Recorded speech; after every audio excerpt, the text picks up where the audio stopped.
G'day guys, it's Aaron here. Today I wanted to try out full self-driving going up Norton Summit with hopefully some cyclists so we can see the interaction between the car and the cyclists.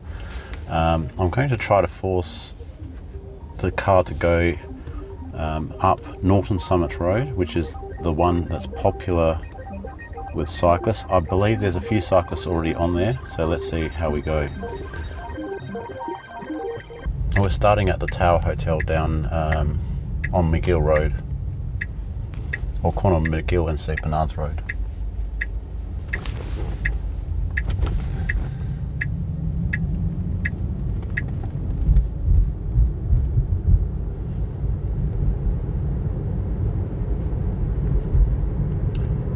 It is a Sunday morning, 7:07 a.m, so it might be light on the number of cyclists, but hopefully it's a good indication of how FSD works with cyclists.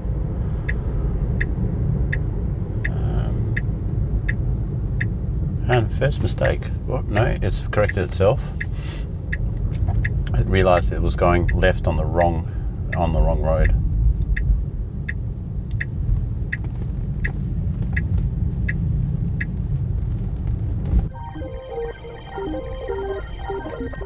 And we are not going the right way. I didn't want to go this way. No, I'm just going to take over for a second.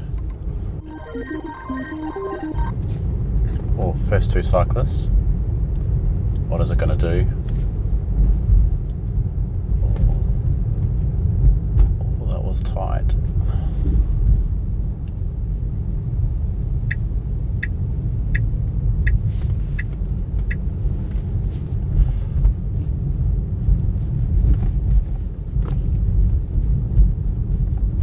That was very interesting. It seemed like it understood what the cyclist's intention was.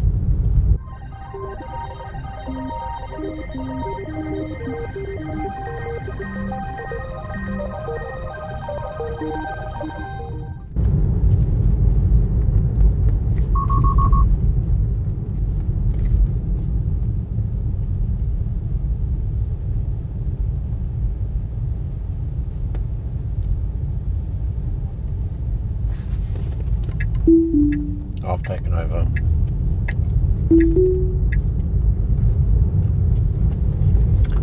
I think that cyclist got a bit upset because I was sitting behind him without overtaking. So one disengagement.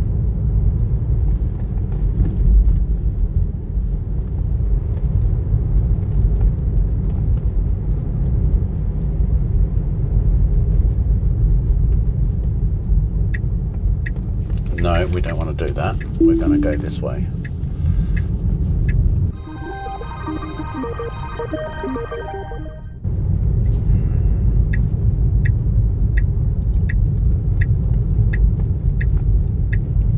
I gave the cyclist a very large separation there. I think that was good. I might have done the overtake a bit quicker. This is going to be exciting. I've got a bit of a blind corner, a cyclist.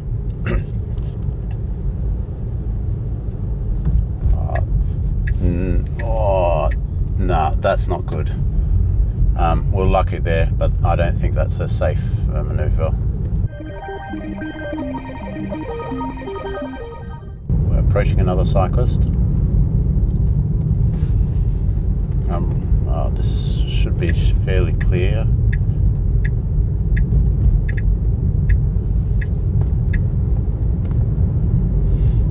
That was and then it ended up a fairly straightforward manoeuvre there. I'm still not happy with the manoeuvre before that. I think that was a dangerous one, overtaking around a semi-blind corner.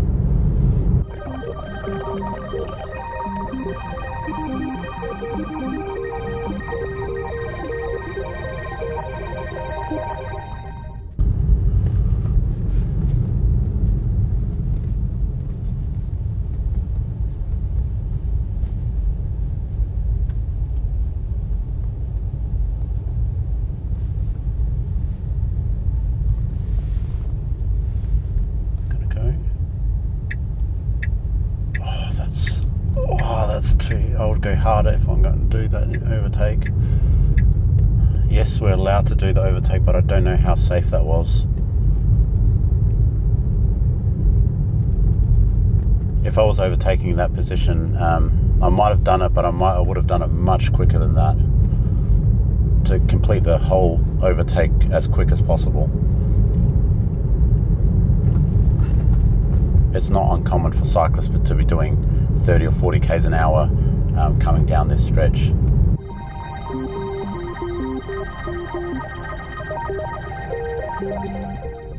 Okay, approaching 3 cyclists now, one in the middle of the road. Let's see how it goes. Can you see it? Oh yeah. And then that was a smooth overtake.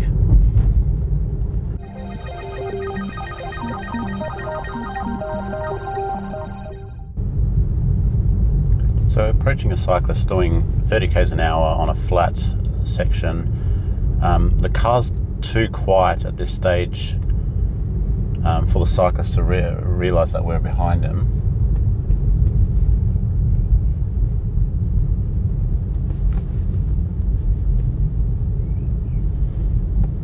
So let's see how this goes.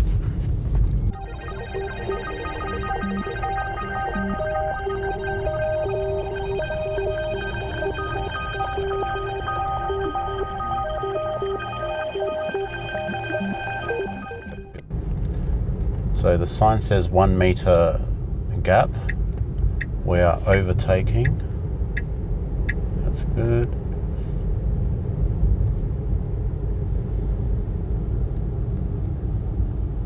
There's a clear gap there. Let's go. Go on. Yep.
So my quick thoughts on this drive so far. When I started this drive, I was anticipating some issues, or I had some concerns that the separation between the cyclist and the car might be too small. Legally at 60 k's an hour, it's meant to be over 1 meter separation here in South Australia, and over 80 k's an hour speed limit, it's meant to be 1.5 meters. I believe the car did well when it came to separation. However, interaction with the cyclists and the overtaking maneuvers, I'm not very satisfied with them. I would probably rate them as a below average driver sort of level. I would have expected a bit more, and I would have hoped for a bit more, and I don't think it's good enough to rely on in situations like this, so in the hills with cyclists around. And I say that because some of the maneuvers, a couple of them were overtakes around blind corners where I would have thought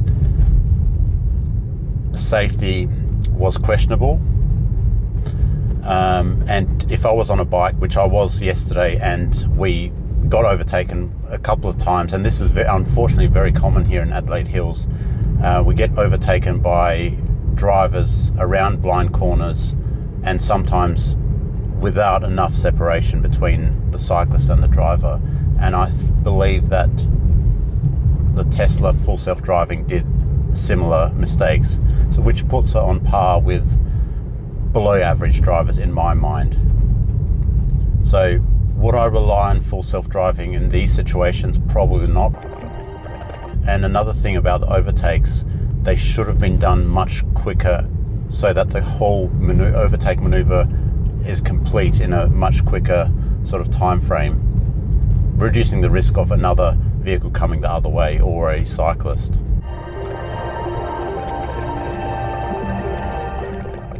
Anyway, there are my thoughts. Keen to hear what you think about this and whether you'd be happy with that, how it does it as a driver, but also as if you're a cyclist. Would you be happy with that? Or would you be pissed off with a driver that shows the same sort of attitude towards cyclists?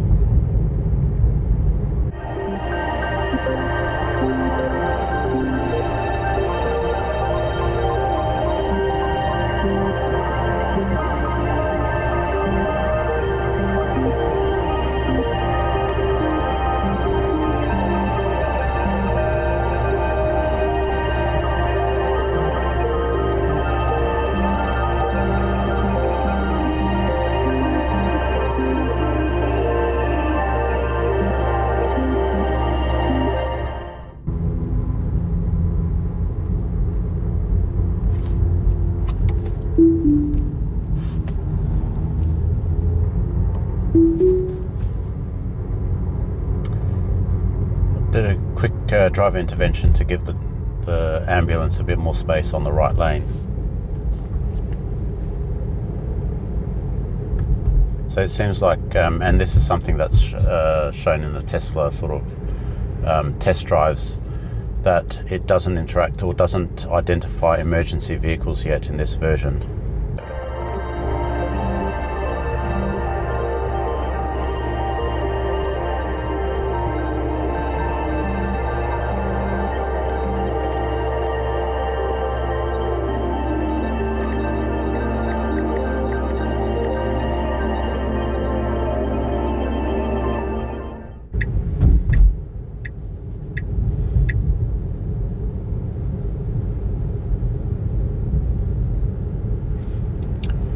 So speed limit's gone up to 60 and it's remained at 35 k's an hour.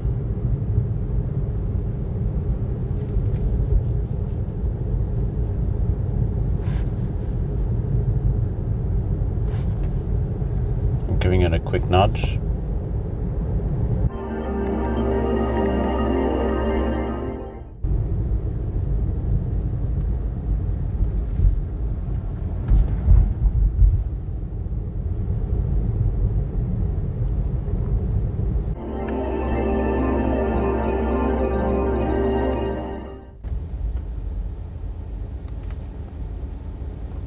Well, that's quite interesting.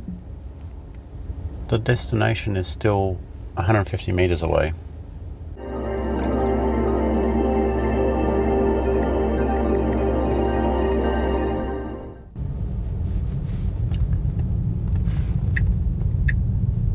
It is closed. What are you going to do?